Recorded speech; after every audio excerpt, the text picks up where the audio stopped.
It was every night, all the time, until they got on stage. And when they were on stage or when they were not with each other at all, they separated completely by, miles. Then he was having fun. Otherwise, he couldn't stand it.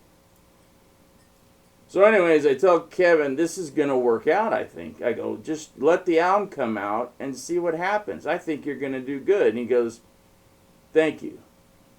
He goes, what was your name again? I said, Michael Skews. He goes, thank you, Michael. And he shook my hand. And then I shook the drummer, who I'll remember as soon as I walk out the door. A, B, C, D, E, F, G, H, I, J, K, L, M, N, O, P, Q, R, S, T, U, V, W, X, Y. Nah, I can't remember everything. So that's what I remember about Kevin, being just so bummed. And I went up and told him, dude, this band's going to be... I didn't know he was going to call it Quiet Riot. So when he called it Quiet Riot, on the release date of the album, they had booked a show at the Roxy one night. Because they figured, we're Quiet Riot, we're back. They didn't expect to even sell out the Roxy. But they thought they'd get more people because they're calling it Quiet Riot. They get the old fans. It sold out in like 5 minutes. And me and my friend were lucky because we knew Tony. And he got us tickets, even though he wasn't in the band. Rudy was back in. So we went to see the first show at the... I've got pictures. And I got 1 or 2 of Kevin that came out. 1 or 2 of Carlos that came out. 1 really good one of Rudy. Because I was using black and white film and a bad camera, and everything was blurry and blown out. But yeah, I'm like, geez, see, look at it. They sold this out, and they're thinking about adding another night, but they already had a tour booked. And then the next day, they find out we're number 1. We're like number 1 on Billboard, not number 1 in heavy metal, or they were number 1. So that, good for them and all that. And as fast as they went up, they went down just as fast, which is kind of sad. But Kevin just, inhaled fame. And he became a jerk. And he hung around Blackie, who was a jerk immediately. As soon as they got signed, he turned into a jerk. Before, he was pretty cool. But as soon as they got signed, jerk. I got in a fight with him in the parking lot of the Rainbow. He said he was world famous, and how was he supposed to remember my name? Because I said, hey, Blackie, how's it going? He went over to England. They were over in England for like 2 weeks, mainly to play some shows, get some publicity, and film that live at Lyceum or whatever. That's it. And then they came back. And he's telling me he's been all over the world, and how could he remember me and all. Really?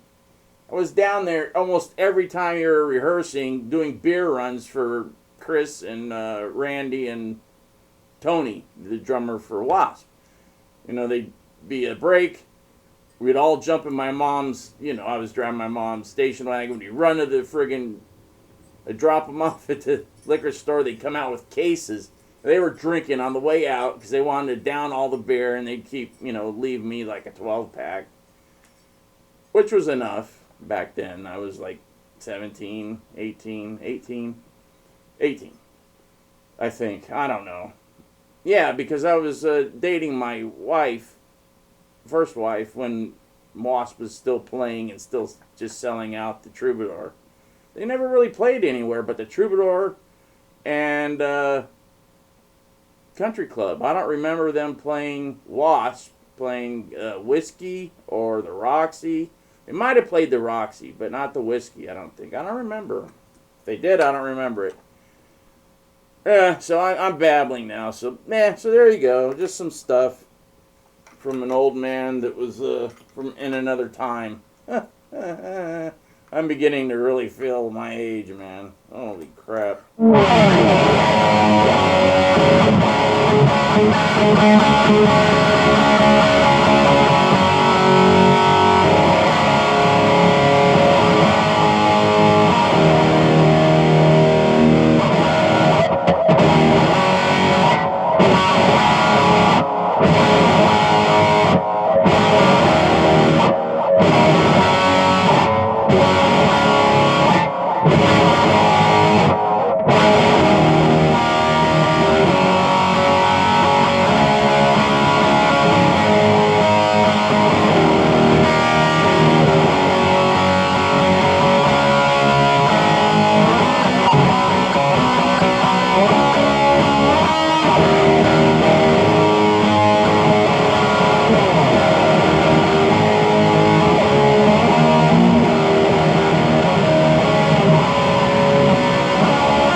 like totally just because I forgot. I just wing it. I never learned any songs. So there you go. I'm out. Bye. See what time is it? Time is it? Don't be too late. Oh, I got plenty of time. All right.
Let's